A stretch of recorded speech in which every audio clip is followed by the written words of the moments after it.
Hey y'all, trying to get down here to you.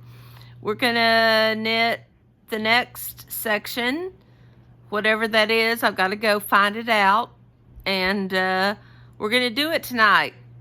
And hopefully this weekend I will do some cooking videos. I don't know, but anyway, I love y'all, and here we go.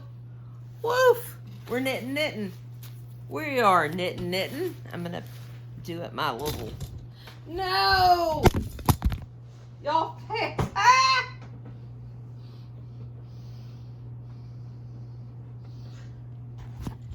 Sorry, y'all completely failed. Ah! Ah! That was funny. Okay, so now let me do my legs up. Yeah! This is hysterical. I can't believe that just happened. That y'all just went barreling on the floor. And I still don't know how to edit, so y'all are just going to be barreling on the floor. But anyway, here we go. Here's my knitting. I got to get my pattern.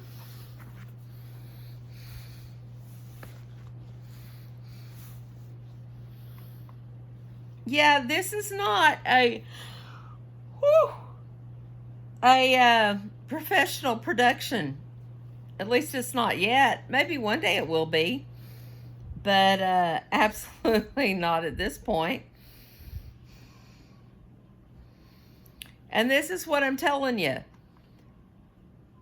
If you see this, any of y'all can go do a YouTube channel, because look at me making a fool out of myself, because that's all I'm doing at this point, is making a fool out of myself.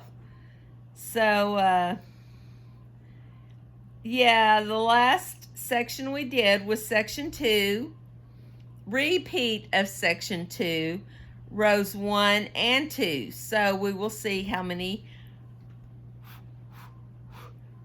rows we get done tonight. Okay, hold on. I gotta find my pattern. Y'all know I don't know what I'm doing, right? Y'all understand that, right? Oh God, and okay. Section 2. That's section 1. Section 2. Let me clean my glasses. Even though I can't see squat out of them, I'm gonna clean my glasses. Woof! Rows 3 and 4 is what we're going to do tonight. Okay. What have y'all been doing? What have y'all been watching on TV, on Netflix, on whatever, wherever, LawTube, BookTube, whatever YouTube you're watching. Of course, I'm still trying to digest the Young Thug trial, and of course we have the next YSL trial starting. And let me just get into this and then we'll start talking. Okay, it is row 3, so we're going to knit 3 and yarn over. 1, 2, 3, yarn over.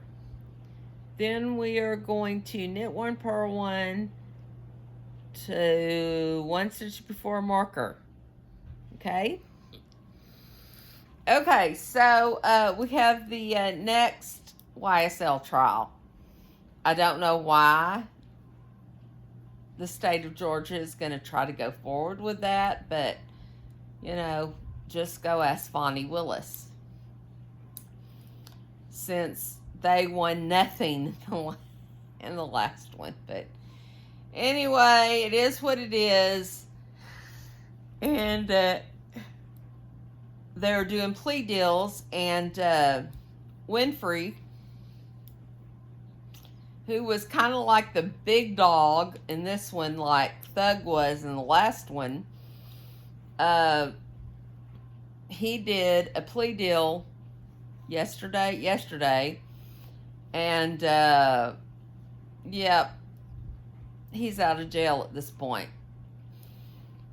And I love Judge Whitaker, Judge Paige Whitaker.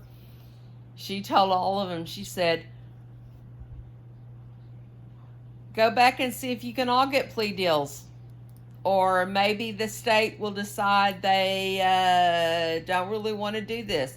I mean, she really said that on the stand in the first hearing before Winfrey's hearing. And you're just like, she just gave everybody time served, even though that's not what you wanted. Y'all were handed the L all over the place. So why would you even want to go forward with this? Why would the state of Georgia want to go forward with this? It's just going to be more and more money for nothing. Because they're all going to get off because the state doesn't know what the fuck they're doing. Oh, sorry. What the heck they're doing. They don't know it. So, anyway, it will be fun to watch. But I just don't know from a fiscal, and again, my undergrad is in accounting, from a fiscal point of view, how the heck can you keep doing this to your state, to your county, when you know you're not going to win? And I don't know. I don't know. I don't understand any of it, except to the extent that I'm so glad I live in Texas and we don't have RICO. And I'm pretty sure in the state of Texas, nobody would have been getting away with all this money in a court trial. I don't know. It's just beyond bizarre at this point. But we're still going forward. And again, Pee Wee Roscoe / Jimmy Winfrey got out of jail yesterday with his plea deal. And I'm pretty sure he was the second big fish to Thug. And, Thug got out a month or 2 months ago. And he's already about to start dropping some music and probably going on tour. Which is what he should have been doing these whole 2 years. He's been sitting in the horrible, horrible jails in Georgia. So,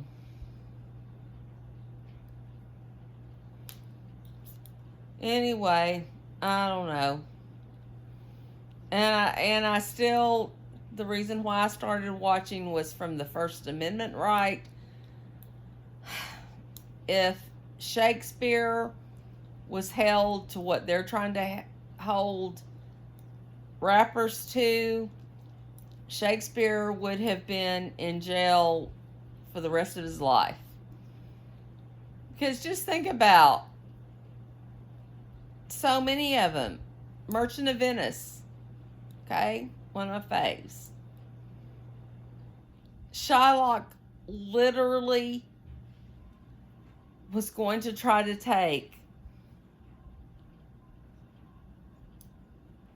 the blood from Antonio until the court started telling him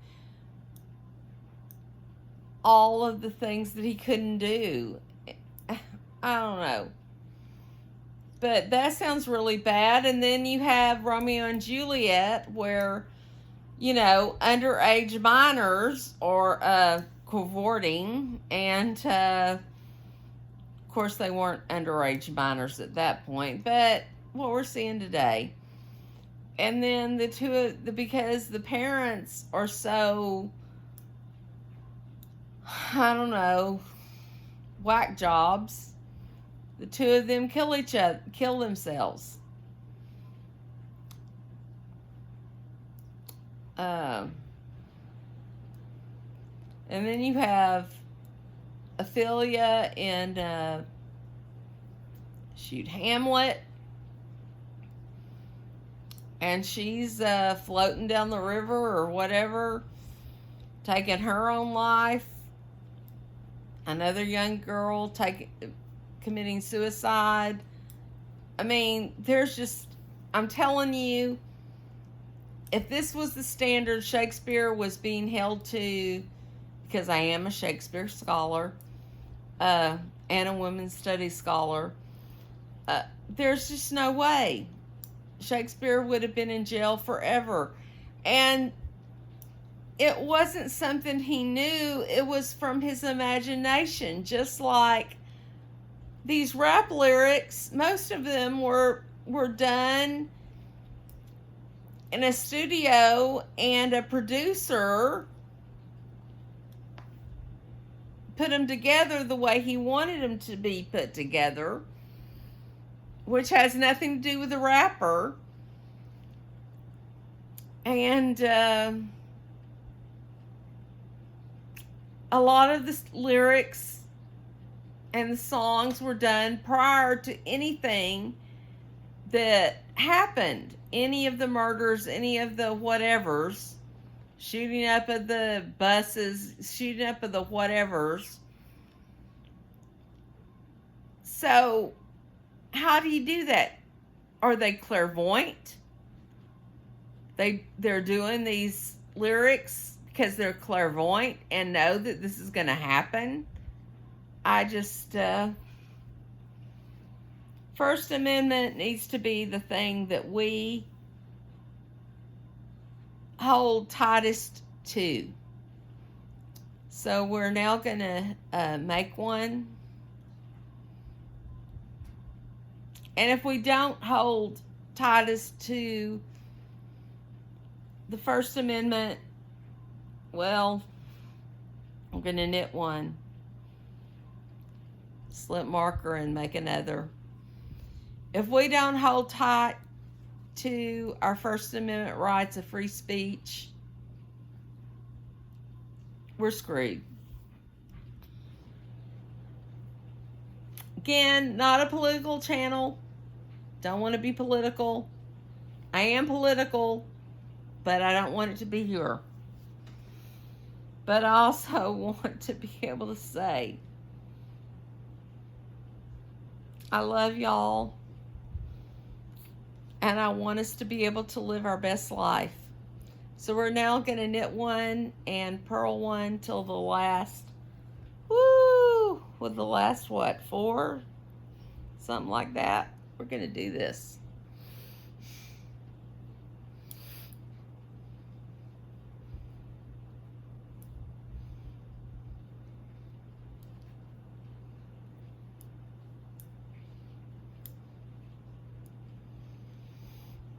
Oh, yeah. Yesterday, had to take Mother to the emergency room. Her leg hurt. We've done this at least one time before. And again, if you go in because you have osteoarthritis and your knee hurts, there's really not a whole lot that the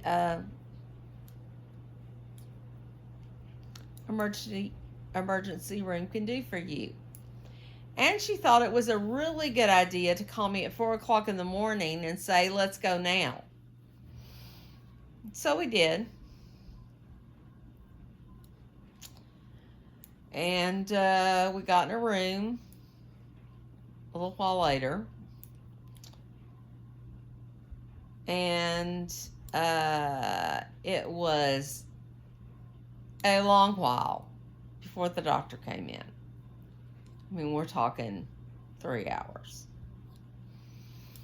And what he said was, we're going to do an x-ray, we're going to do an ultrasound, and we're going to do a CT scan, which they did all those things.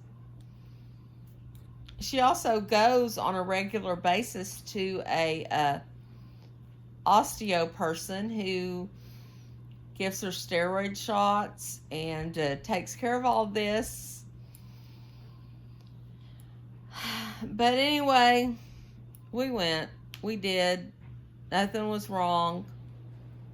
Just osteoarthritis. Yes, it was bad. Yes, she was swelling. I'm not going to discount any of that. He gave her narco.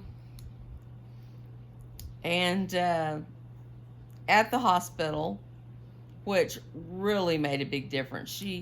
She was with no pain at that point and went to sleep, and that is what she needed. And he said, I'm going to send you home with narco. And, you know, I was like, yes, right, that's good. We'll do this. Well, we get in the car to go home, and I say, okay, I'm going to drop you off at home with Blake. That's her carer. And then I'm going to go back up to Walgreens and get your medicine. Well, I'm not going to take it. And I'm like, really? You got me up at 4 o'clock in the morning to take you to the emergency room, which you wanted me to call an ambulance, which I refused to. We got you in the car. We got you up to the hospital without an ambulance. We have been there since then until a little afternoon. And now you're telling me you're not going to do what the doctor tells you to do?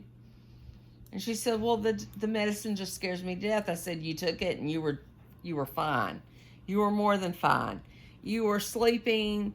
You were snoring. You were doing great. And she said, yeah, but it scares me to death. And I said, okay. So exactly why did we go to the emergency room? Was it not to mitigate the pain? Well, yeah. Okay, but now you're saying you're not going to do what the doctor tells you to do. Well, the medicine scares me. I said, okay, so can you, I mean, and I don't want y'all to think I'm berating my mother. She's 90. And I'm telling you, she can run all of us around with her intellect. There is no Alzheimer's. There is no dementia. There is no nothing. She's smarter than Einstein, as far as I'm concerned. And so I said, exactly. So what was the exercise of us doing this? Well, they found out nothing was wrong. I said, I could have told you that, but you're not going to listen to me. And now we've got all this wonderful medicine that you need to be taking because that's what he told you to do, and you're not going to do it. So again, can you tell me why? You woke me up at 4. I took you to the emergency room. We've been there all day, and now you're telling me you're not going to do anything the doctor told you to do. Well, yeah, I don't know. And I still think it's because my son was out of town.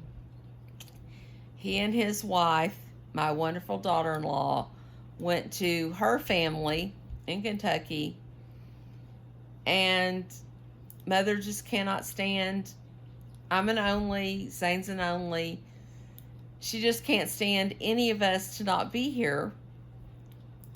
And I mean, she started as soon as they got on the flight on Saturday to go out there about what it was that was going wrong with her. So, I don't know. I don't know, but she's okay now. I told her to have her carer today put ice on it And tomorrow, put ice on it, because I think that's what she really needs to make the swelling go down.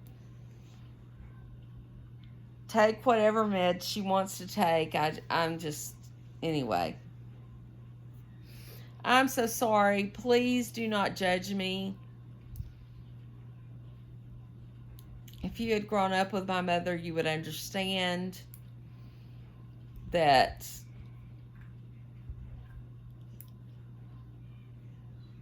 there are some people who are admirable, but they're just not easy people. And I love my mother. I love the way she raised me. I love the way her and Daddy raised me. And I've tried to take the most from that I can. But it has not been easy. And it definitely is not easy right now, because she wants to argue about everything. And I know it's because she thinks she doesn't have control. And she has always had control of everything in her life. Everything. And I know that would be hard. It'd be hard for anybody. But at some point, I don't know. Maybe you don't. Maybe you don't have to let go at some point. I don't know.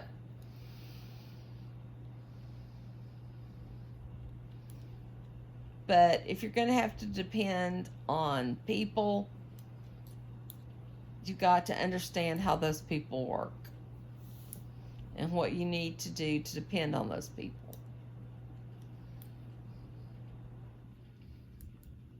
Yeah, but anyway, we're home. She's good. We've had a good day. My son and daughter-in-law are home as well. So we've got all of our support staff back. But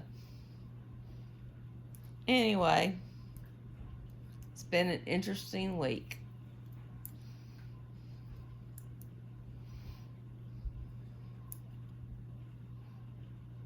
Well, fiddle faddle. I'm trying to get to the end of this row. Yes, I am. Look at me. I'm trying to get to the end of this row. We're going to do this. We're going to do this, do this, do this. Okay, I'm to the last 4. And of course, my screen has gone to no man's land. So I got to log back in. Okay, this is the row 3, section 2, repeat, row 3. I'm to the last 4 stitches. I'm going to knit, yarn over, and knit 3. I'm going to knit, yarn over, and knit 3. 1, 2, 3. Oh my goodness, our rows are getting longer. Now we're going to knit 3, yarn over, and purl to the last 3. Okie dokies. This is going to be easy peasy.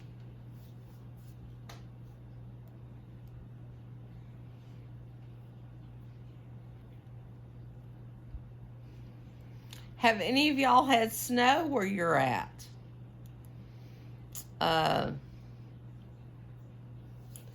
My son and daughter-in-law went to visit her people in Kentucky, and they had snow while they were there.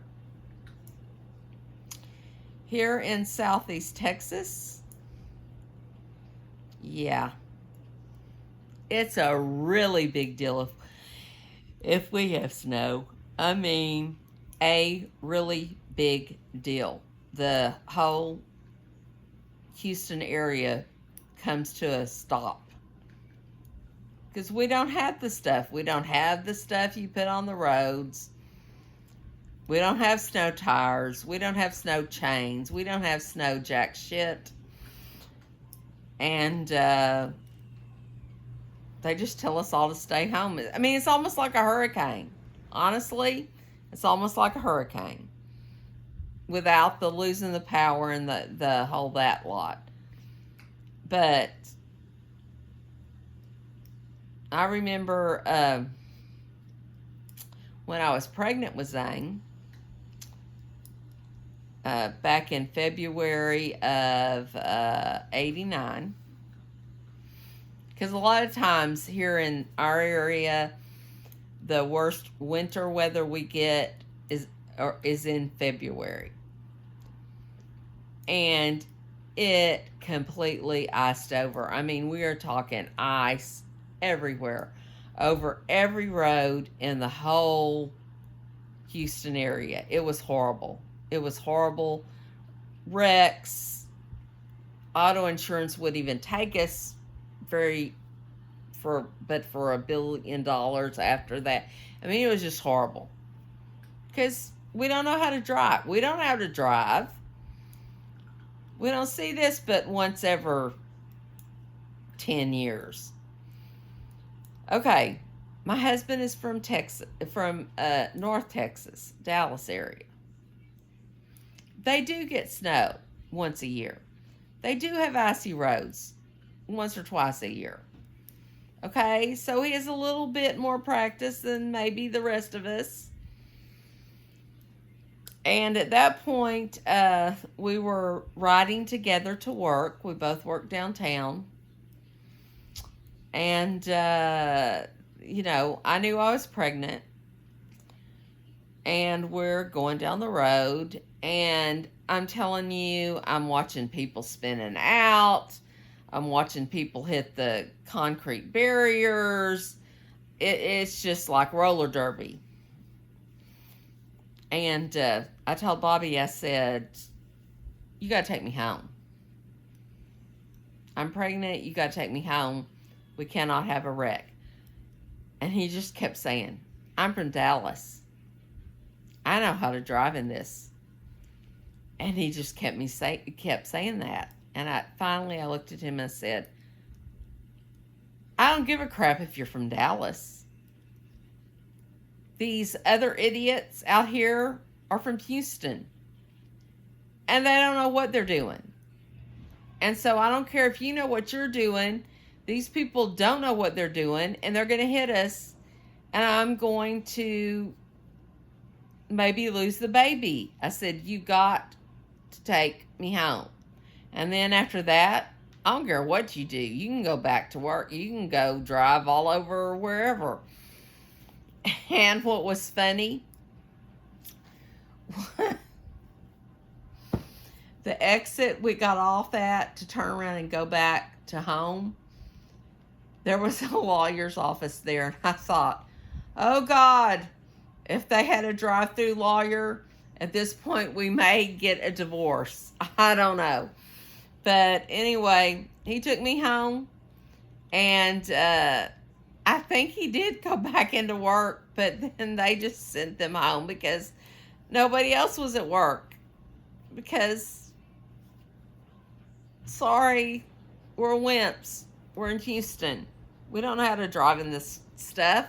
We don't have the equipment. We don't have none of it. But yeah, that was one of the times we were very close to divorce. Had there been a drive-through divorce attorney at that exit, pretty sure we probably would have looked at each other and thought, you want to stop and get some papers? But anyway, we got back home. I was safe. My baby was safe. And, yeah. Another lovely person who's a friend of mine who worked with me at the time was also pregnant. And we were at work when the storm and the ice and everything came through at that time point. And she rode the bus from where she, lots of people ride the bus when you work downtown. And she was trying to get to the bus stop, and she ended up falling, and we were so worried because she had not had an easy time. But she did. She made it through. It was fine. It was fine. She didn't quite make it to term, but it had nothing to do with that. And she has a wonderful son. So, yeah. But I know anybody who is from a northern area listening to this is going to just say, y'all are crazy. And we may be. But until someone wants to give us the infrastructure for, I don't know, 2 days every 10 years, which nobody's going to do that, we're just going to shut down for those 2 days every 10 years. And I hope we don't have one of those 2 days this year. But we did have a hurricane. And it's always been my experience that if you have a hurricane, your winter is going to be something like snow and ice and very cold. That's just always the correlation that I've had in my life. So we'll see if that happens. I hope. Well, I say I hope not, but I love the ice and the snow and the beauty of all of that. I just don't want to be in it. So, and I don't want anybody else that I love to be in it. But it is pretty. I'm not knocking it. I'm telling you, snow and ice is beautiful. Absolutely beautiful. As long as you can stay in and not have to try to go out and drive in it. So, anyway, we're just purling.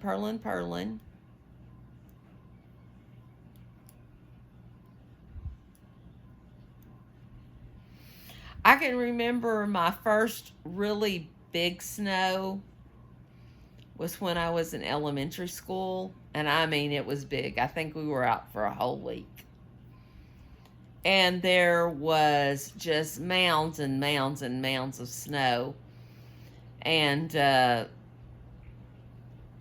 Mother and Granny and I would go out and get some snow and make snow ice cream. I hope all of y'all know what that is. You take snow, you add a little bit of condensed milk into it, and you add a little bit of vanilla, and you mix it all up, and there you go. You got snow ice cream. Now, do I think it was probably healthy for us to eat it? We're in the Houston, Texas area where Exxon at that point was the largest refinery in Baytown, was the largest refinery in the world. So, do I think that our snow was the purest of white driven snow? Probably not, but I'm 61 and I'm not dead. So, don't guess it did too much to me. But yeah, snow ice cream. Big old bowl of snow, little bit of Eagle Brand condensed, and a touch or two of some vanilla. And that's some childhood memories right there.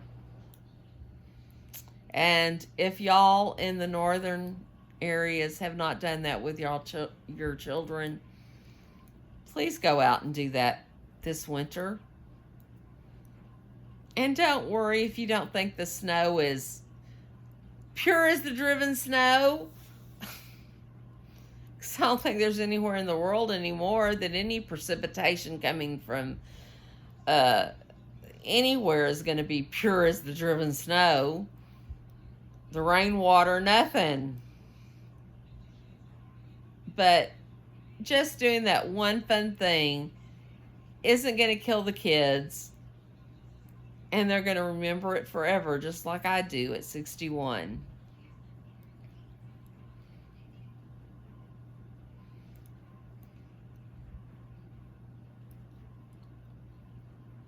And then we always had a dog when I grew up. And I think we had my Chloe at that point, my little miniature dachshund, I think.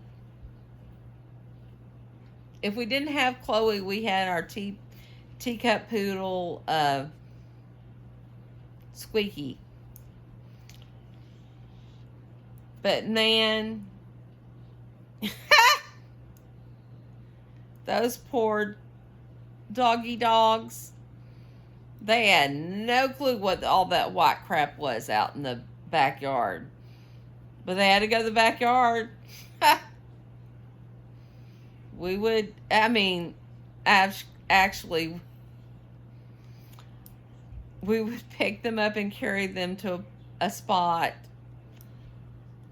stay there with them while they did their whatever, and pick them up and bring them back in, because they weren't having no part of none of this. And I don't blame them. I wouldn't want to walk out there with my bare body and have to poop and pee in it, but you know, it is what it is, and you do what you do. So yeah, fun times.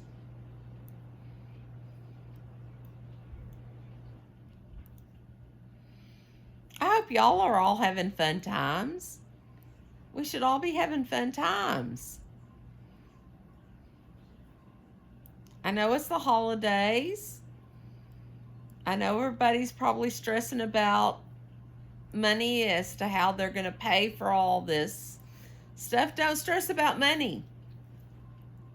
Give things other than material gifts. Give love. Give services. Make a good meal for everybody. But just, you know, let's not make Christmas as materialistic as it has become. Let's make it fun. Let's make it, okay, probably shouldn't say this. Let's make it about the food. I'm a foodie, sorry. Love my Christmas food.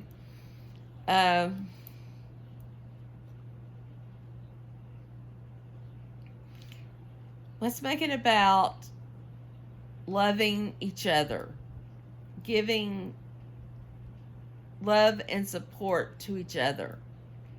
Not about gifts, not about money. Just love. We're to the last 3 stitches of this row, so we're going to knit those.